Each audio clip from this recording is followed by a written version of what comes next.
Juretzko. Did I say it correctly? During the height of the Cold War, Werner was a G2 undercover political operative and conducted authorized espionage missions behind the Iron Curtain.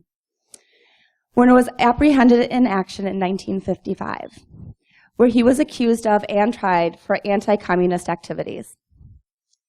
He was then sentenced to 13 years of incarceration for so-called crimes against Article 6 of the Constitution of the German Domestic Republic. As a political prisoner, Werner spent 6 years of his imprisonment in the infamous torture chambers of the Stasi secret police in Berlin, Hohenschönhausen. Correct? The notorious Red Ox in Halle, and other inhumane barbaric prisons, such as the Brandenburg Gordon Penitentiary. Today, Werner is a Cold War historian who lives in the Midwestern region of the United States. We are honored to have you here. Please welcome Werner Juretzko.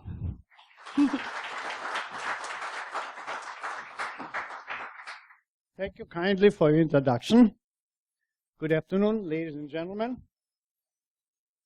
And today, I will give you a short lecture on Espionage 101.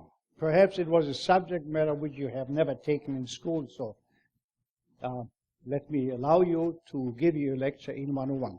But before I start, I actually would like to have a raise of hands. And could anyone tell me who is Raymond Benson? Show of hands. Raymond Benson. Raymond Benson. Anybody ever heard of Raymond Benson? No? Okay. Okay. Can I see another show of hands? Did you ever hear the name of James Bond? Can I see a... Okay, fine, fine. Okay, thank you. Well, you know, let's talk about Raymond Benson. See, Raymond Benson, to a lot of people, it's been unknown that he is one of the authors of the James Bond series. Well, later on, we have the pleasure of Raymond Benson. He will be the speaker following me. Well, now let me tell you how I met Raymond Benson. When I heard about Raymond Benson, oh, thanks, man. When I met Raymond Benson, I said, well, you know, we have to get together. That's the guy I heard. He wrote all those James Bond books. And so we had a first meeting, and so we met. And as we met, I asked him, one of my first questions was, I said, you know, Raymond, you wrote all those James Bond books. I mean, the books which actually keep the whole world reading those books day and night. So it's exciting. I said, I only have one question. How many spies have you met? And he looked at me and he said, wait a minute. That's a question. You know, nobody ever asked me that question. You're the first one who asked me that question.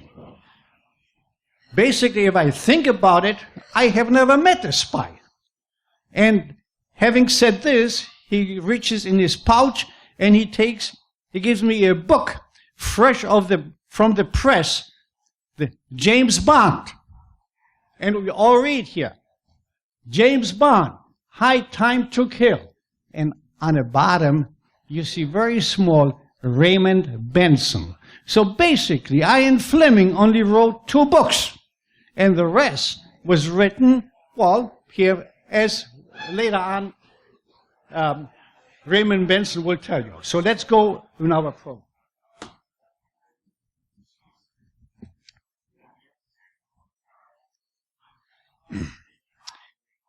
This is the Great Seal of the Union of the Soviet Socialist Country Republics. And from early days, to me, it has been the Great Seal of Terror. Whenever I do a program, I always dedicate this program to Bandelow, Buryanek, Kogel, Mizera, plus the dozens of other men and women, convicted Cold War spies who lost their lives on the guillotine, and to the memory of all my fellow comrades in chains who spent years of agony in prisons behind the Iron Curtain, and also to the people you are about to meet. Espionage was a weapon during the Cold War. World War II has not come to a closing yet when the Cold War began. How did it start? It was a result of a number of poor, bad, and stupid decisions by the Western Allies at the conferences of Tehran, Yalta, and Potsdam. Stalin openly showed his intention to spread communism around the globe, not shying away from using military force. March 1946, at the commencement speech at Westminster College in Fulton, Missouri, Prime Minister Winston Churchill stated that from the port city of Stettin at the Baltic to the Adrian Sea, an Iron Curtain descended over Europe. And the Berlin Lift began shortly after. The West woke up when it realized 4.5 million Red troops stationed in Poland, Hungary, the Soviet zone were ready to push westwards to the Atlantic. NATO, the North Atlantic Treaty Organization, was formed. Formed on the opposite side was the Warsaw Military Pact. The Warsaw Pact spanned from Vladivostok in Siberia to the Fulda Gap in Western Germany, covering 11 of the 24 time zones of our globe. Who was in the Warsaw Pact alliance? These are the flags of the Warsaw Pact member states: Albania, Poland, Czechoslovakia, the Soviet Union, the German Democratic Republic, Romania, Hungary, and Bulgaria. And the pact was established in 1955 and disintegrated March 91 with the fall of the Soviet Union.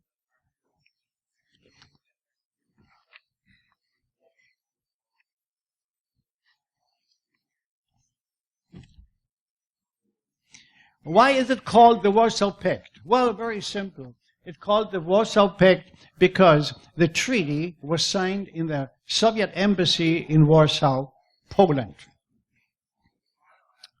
And the logo of the socialistic brother-in-arms was their goal: together we will defeat American imperialism and the capitalistic Wall Street warmongers.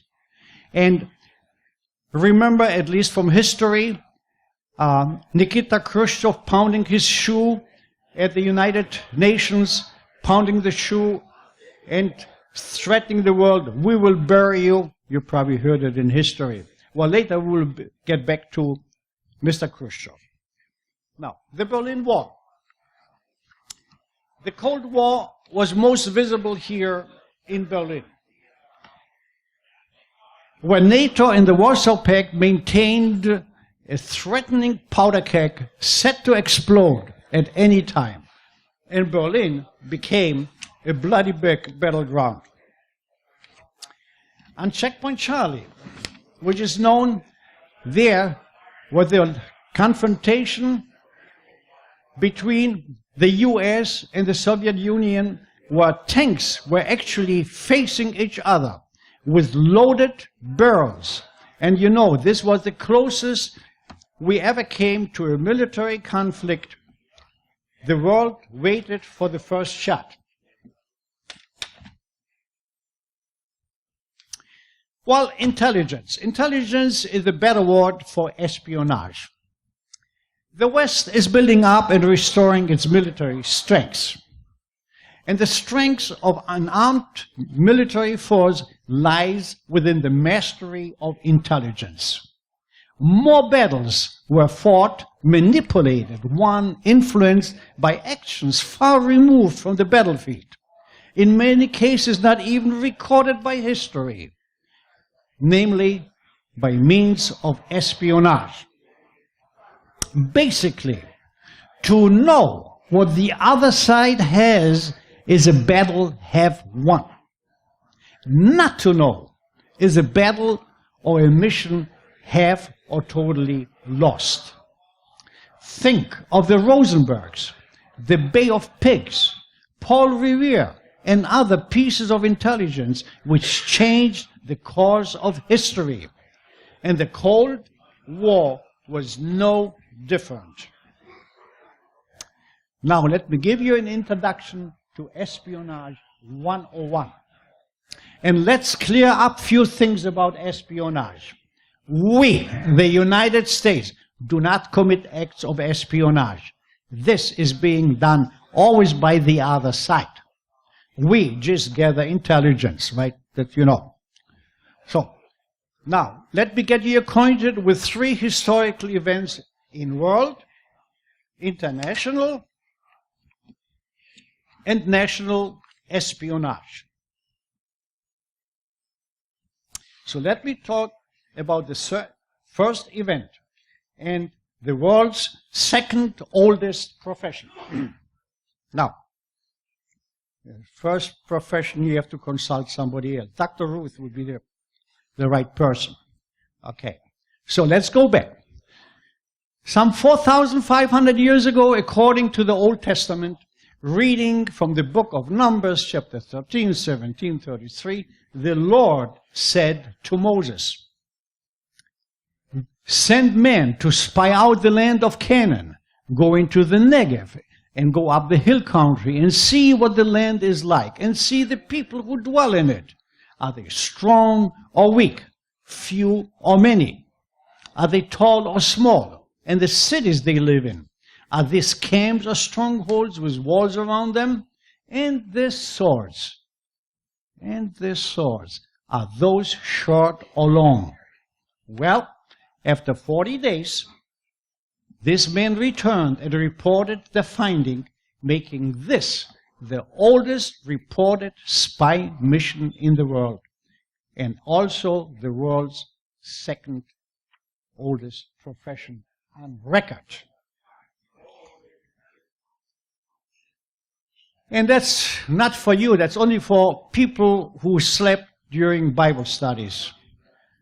And, and we see that chapter 13, sent men to spy out the land, spied out the land, spying out the land, and just spying and spying in the Bible. So what does it really tell you? It tells you one thing, that the spy is a creation of God. Now, should you disagree, you take it up with your pastor, priest, or rabbi and tell him he should not tell you all that thing in the Bible. Got that what it is? Thank you. So now let's go to the second event, the spy mission Operation Overflight.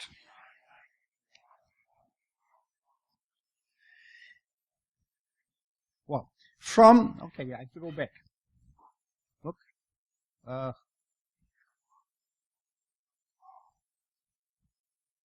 Okay. On May 1st, 1955, from an airport in Peshawar, Pakistan, the U-2 takes off with a destination in Bodo Narvik. Now, their mission was the same objective: go and spy out the land, see if the swords are long or short. In this case, the swords, technology has changed. The swords were not anymore those swords. The swords at that time were ICBM, intercontinental ballistic missiles, with stationed right there in the area of Kazakhstan, there where you see the plane. And those missiles had names of the targets written on them.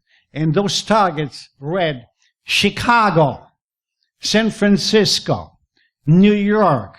They were all heading our way. And we wanted to know, what is their potential? Are those swords short or long?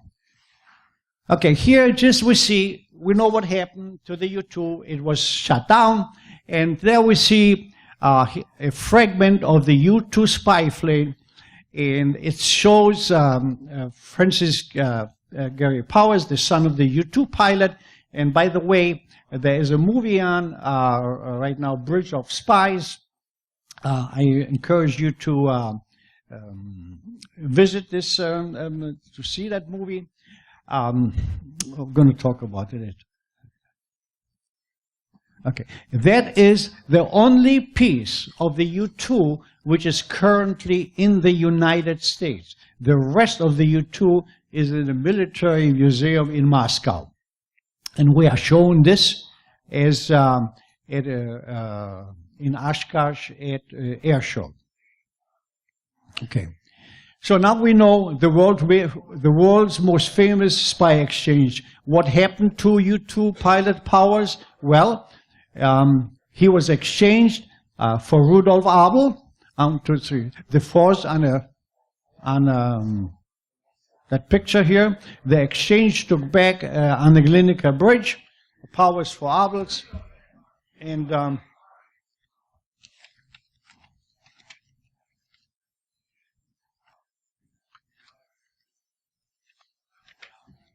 right.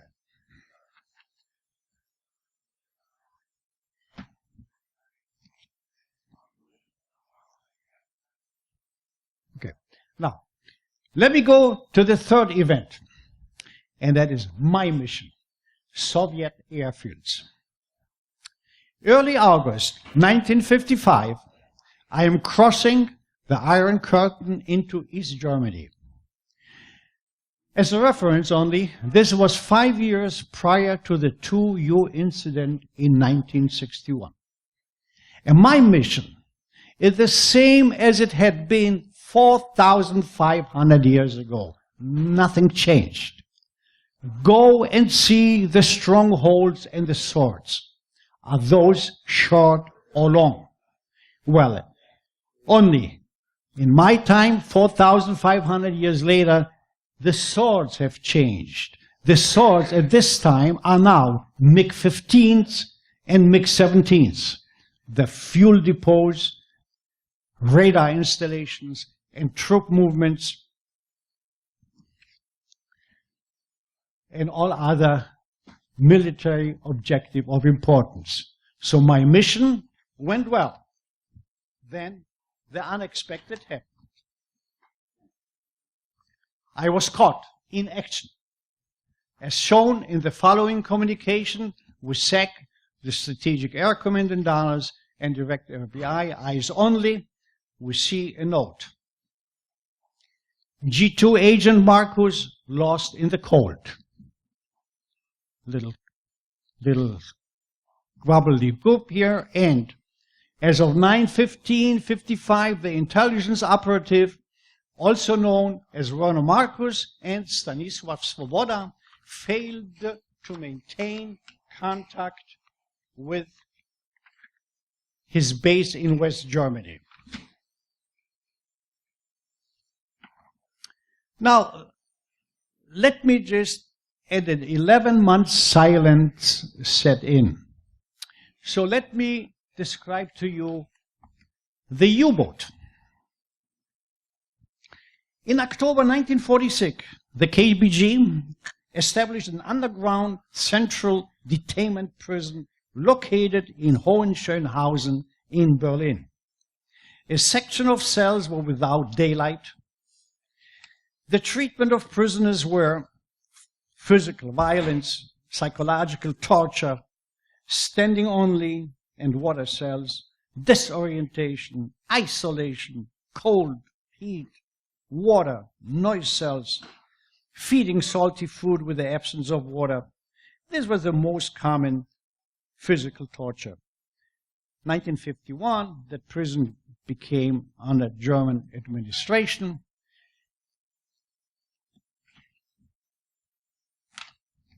I'm sorry.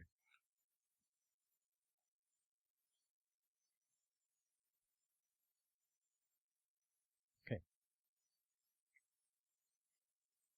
Okay.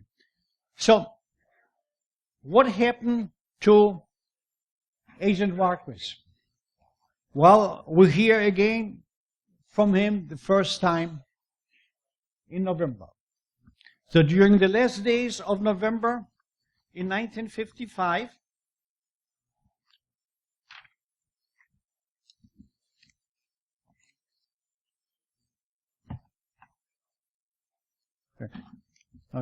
during the last days in November of 1955, this underground KGB Stasi interrogation cell in East Berlin held two men, prisoner number 12-2 and prisoner number 12-3. From here, prisoner 12-2, British spy 554, Heinz Friedemann, was led to the guillotine and beheaded on December 22nd, 1955. Prisoner G2, prisoner 12-3, G2, United States Army intelligence operative Werner Juretzko, received a sentence of 13 years and was transported to a maximum security prison. I was classified as a maximum security prisoner. This is my prison garb. Later on, if you have a chance, you can go in another section of the safe house. There is a cell door from this KGB prison, and if you open the flap, you can see the prison uniform, this prison uniform on display right here in a safe house. So the safe house has some history. The red arm and leg bands signify a maximum security prisoner to be held in constant isolation. Let's follow just Agent 554 Friedemann. And Friedemann was turned into the KGB by British double agent Kim Philby. This is the final interrogation of British agent 544. He was interrogated by Major General Garb Niebling, and who also was my second interrogator. And as we just I followed him a little bit in his later life. In 1945, Niebling was a farmhand. In 55, a lieutenant and interrogator. In 1989, Major General. And in 1990, he was the Deputy Defense Minister and the co-author of the 4+2 German Unification Treaty. What did I do? Okay, step on something, right? We have room. Let me just brush. Okay. That is the presidential pardon for clemency was denied, and British agent Heinz Friedemann. And I also make a reference to U.S. agent Ellie Barchidis during the time in my interrogation. She was my cellmate on the right side, and every morning, day or so, made I never saw that woman. We made a little, like a good morning by a code or scratch on the wall, and one day it stopped. Well, what happened, I learned later on, Ellie Barchidis, she also was then executed. One day she got lost. So, after the clemency was denied, they were transported to the death house in Dresden, and here, 46 Western agents were guillotined. These are only those ones I know which were guillotined during my time. Some I met, some I lived the last days with, and some I only heard about. This is a cell block, the place of no return.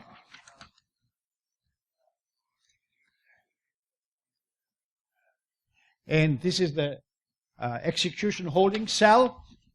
And here is where you live the last moments of your life, see the last ray of light, eat the last meal, mumble the last prayer, and then with an indescribable fear, you will enter the world of darkness forever. This is the protocol of execution, and just let me read the excerpt from my buddy Friedemann. The condemned was notified that his petition for mercy had been denied and that the execution will be carried out during the morning hours of December 22nd, 1955.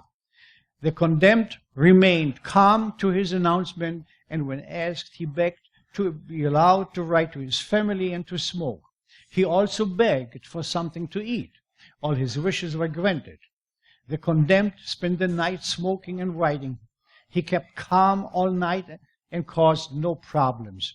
At 02:55 hours, he was shackled and led into the execution room, where in the presence of 3 camerats from the Stasi Berlin and Cameron Dr. Strobeck, chief medical examiner, as well as the warden, the verdict was briefly announced once more.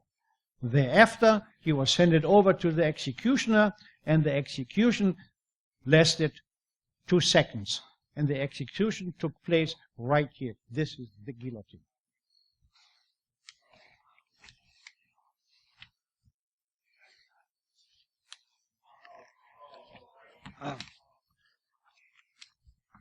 After he was guillotined, the official death of cause was written, and this is a copy of the original execution, and it's in German, and the cause of death tells you acutes Herz-Kreislauf-Versagen. That means heart failure. So basically, you talk to any medical, once your head is chopped off there, you have a heart failure there. So what else? Okay, that's a very interesting list. This is the list of the people I had been with, and the dates on here actually show the dates of execution, like in this one, Helen Bartschidis. By the way, she was one of our most important agents we ever had. She was the secretary of the Prime Minister of the German Democratic Republic, and she was, during that time, our girl. Whatever happened in that office, we knew that. And of course, I heard about it later on. They were so mad at her that when she was executed, they turned her around, facing the blade up, ridiculed her before they had the blade come down. There was Ellen. Here we see Heinz Friedemann, that cellmate, prisoner 12-1, and on and on. Well, these are my discharge papers. And so basically, returning after 6 years and 2 weeks, stepping on Western soil again, I filed a 2-word report. Very simple. Mission accomplished. I was alive. There are 2 ways of nobody ever stays in prison. They all leave prison. Leave prison. And there are 2 positions you can leave it. It's a horizontal and vertical. I was lucky enough, I returned and stepped out of that in the vertical position. So, thank you. Thank you. Thank you. Well, this is, that goes a little bit detailed,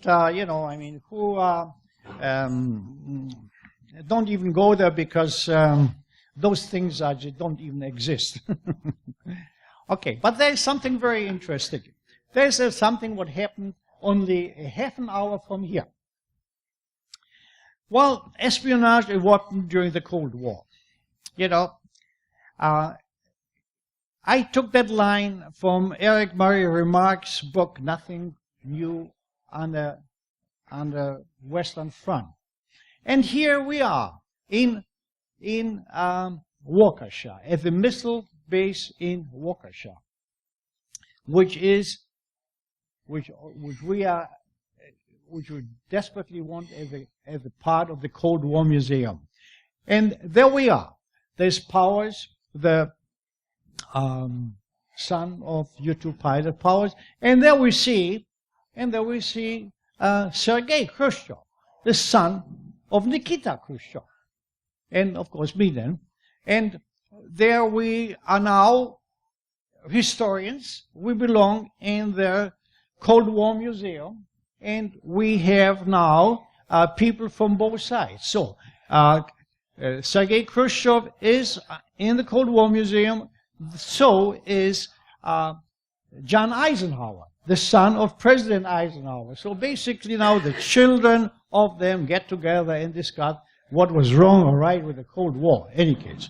But there is no. Now, here, this is a shot taken in the missile silo at Waukesha. And there is Sergei Khrushchev and I. And we were discussing. And as we talked, I just couldn't hold back. And I said, you know, Sergei, do you remember when your old man, wherever he is now, in heaven or hell, we don't know, but he's somewhere out there. You know, when he went and he pounded his shoe on the table in the UN, and he said, we will bury you. I said, you know, when you see him, just tell him, give him my regards, and tell him that Werner said, when you see your old man, tell him that if he would have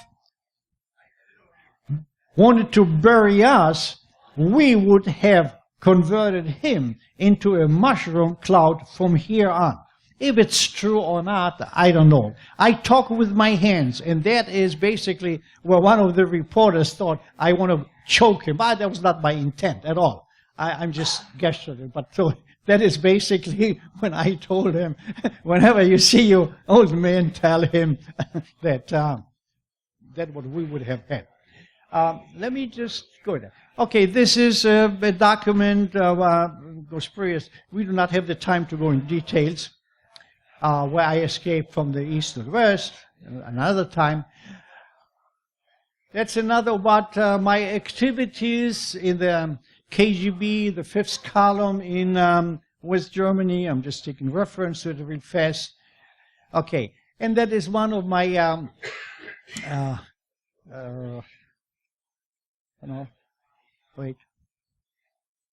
Okay, that is one from my book.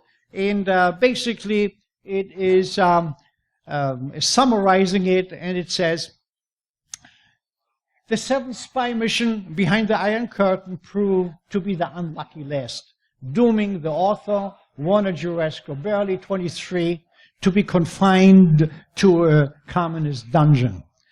Thrown into an underground prison, literally without a gleam of daylight, he began a 13-year sentence that seemed like several lifetimes stretched end to end, all terminated by new terror through punishment, interrogation, and started anew by entry into one of the 68 underground cells that had become the main interrogation prison of East German state security police. Here is a book which I would recommend, STASI, The Untold Story of the East German Police. It's written by John Kohler, who here very humbly introduces himself, being the European chief correspondent of the Washington Post. Well, he was for, I believe, 20 years. What actually John Kohler is not saying in here publicly is that he was also the second man in command of General Harrington, who was the chief of the CIA in Berlin. He wrote a book, and actually it was in this book where he actually went through when a declassification process took back, and my name was just removed, and and so and so, that he contacted me and wrote. So there is an article in the STASI. So he actually then, after so many years, revealed my identity as I am the machinist, which was my cover name. So, at this point, thank you, and whatever time we have, I'm ready for some questions, if I can just like that. So, any questions?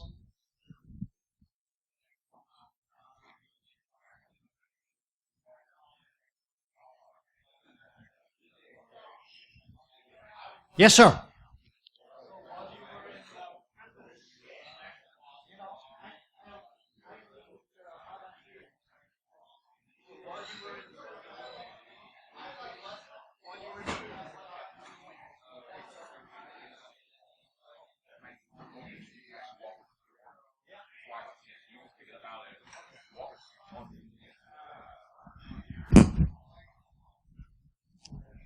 Well, you know, you give me a question, I only give you a fast answer. I'm thankful that my mother taught me how to pray.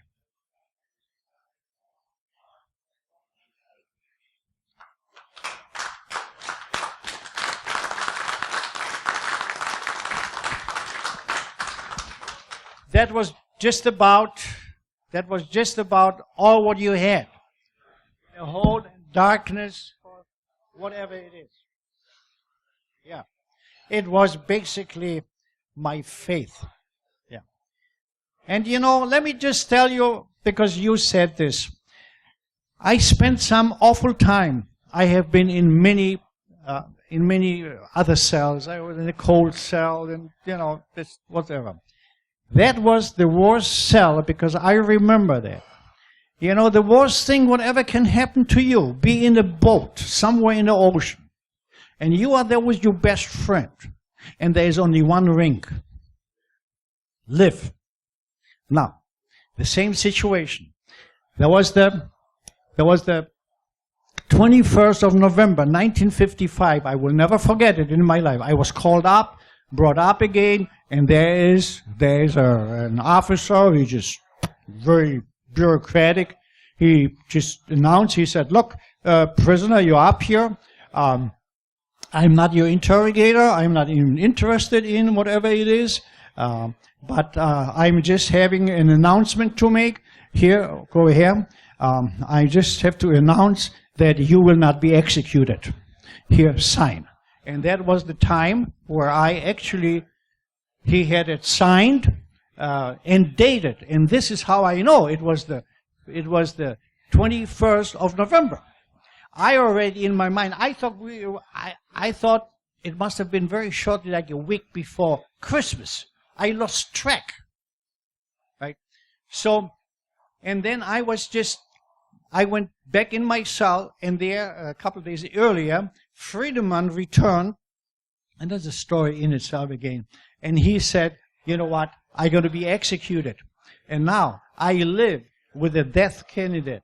You know, I mean, he never slept. You know that. But what I saw was there was that little lamp up there, and when he stood, that meant he was just sweating. I don't know where he took that liquid from, but it was just running constantly. It was cold in the sun. And as I looked against that light, that sweat had actually red pigments. And there is, now again, we are coming back to the faith. I think my mother, a very simple woman, country woman, I think in her entire life, she only read 2 books. One was the Bible, which was that thick. And the other was a book on health, and there was everything, how to cure from a calf to a child with earaches. One of those things. So there was it. And there she always read those pictures in that Bible. And there she always said, and you know, and there was the time when they led poor Jesus up there and up there, and he was so afraid that Magdalena came and she gave him her scarf, and she wiped off the blood from his face. And and that was just about what hit me there. It might be pretty dumb, but that is basically what it was. So it was faith in this what gets you through. Well, any other question?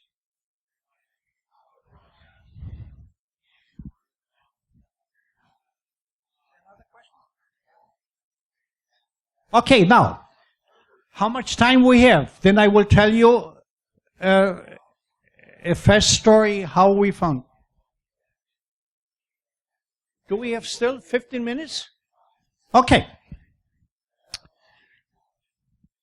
Now, so people disappeared.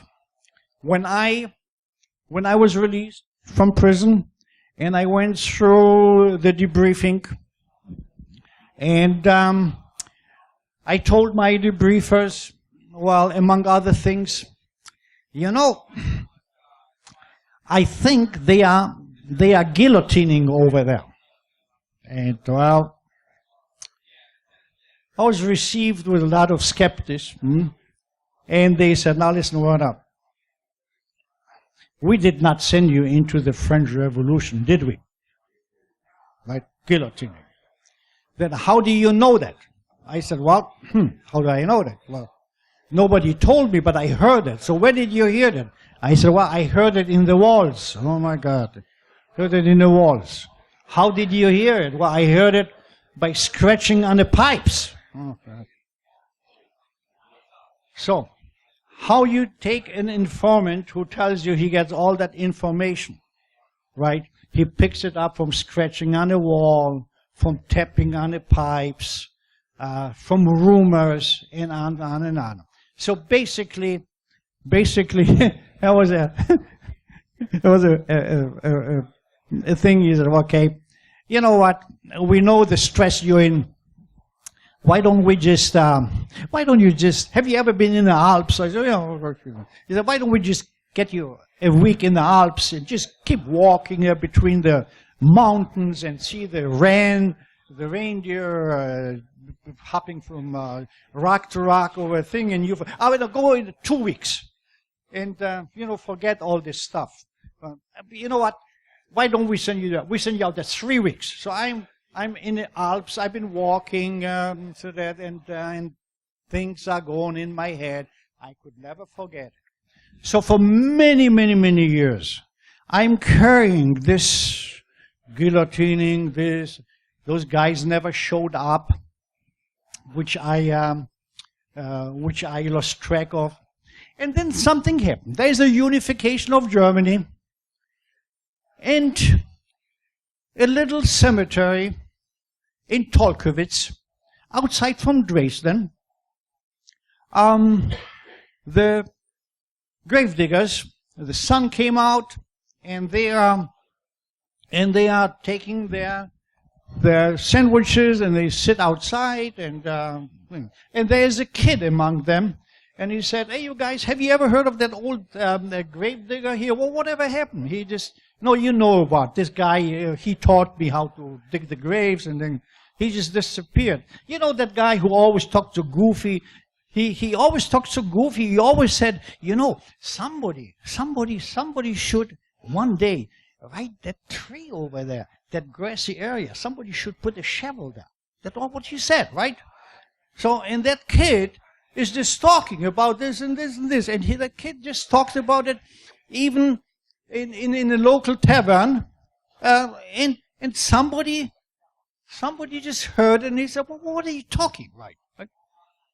And sure enough, well, make that story short, they went in. They went in, right there to that grassy area in Tolkowitz, put the shovel in, and what do you think they found out? They found hundreds of skeletons, including every single one of the 46 of my buddies. They found them right there. That is how they dug them out. And that is how Friedemann was unearthed, early by Chidis, and all the Western agents I just listed on my thing. They were all unearthed there. Just the thing. This is how it worked.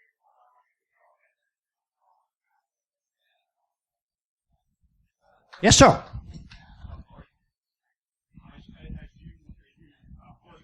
You know, I do have a. It's okay. Of course, as you've gone through everything, were there any other survivors that you maybe keep in contact with today? Or? Yeah. Well, yes. Good question. Yes. After that, I kept contact with some of them, and over the years. But you know, look, actually, I was one of the youngest one. Let me put it this way. I actually started the story in itself. Read my book, then you see that. I started in intelligence when I was 17 years old. Right? That is when I started, so I was one of the youngest one. I infiltrated the Communist Party and on and on and on and on, okay, before I went into military intelligence. And the other people were always older. They were older, you know. So when last year I met two of my associates, and there it is, very, very sad. In both cases, there is that Peter. He spent 9.5 years, and after he was released, he was successful. He made his PhD in mathematics, worked for IBM's, and now I was sitting with him, you know, and I felt really sorry for him because most of the time he didn't even know who I was. And the other one, very, very successful. I mean, if you wouldn't know the stories, I mean. You know, like today, you are all hackers, crackers, and whatever. In our time, there was no. I didn't even know how to write computer. That word didn't exist. It did not exist. And if, well, the last 3 minutes, 1 minute. Okay. Pardon me? All right. Okay. Well, basically, so the people which were very active, very intelligent, are now actually by age human wrecks. And you know, by the way, I'm 84 years old now, and. So, thank you. So I still remember, and well, so actually, too bad we don't have enough time. And now you got that fellow who really wrote all those books on James Bond, and he is going to talk the rest of it. Thank you so much for listening. Bye. Thank you, Warner. Just a reminder, open bar right now.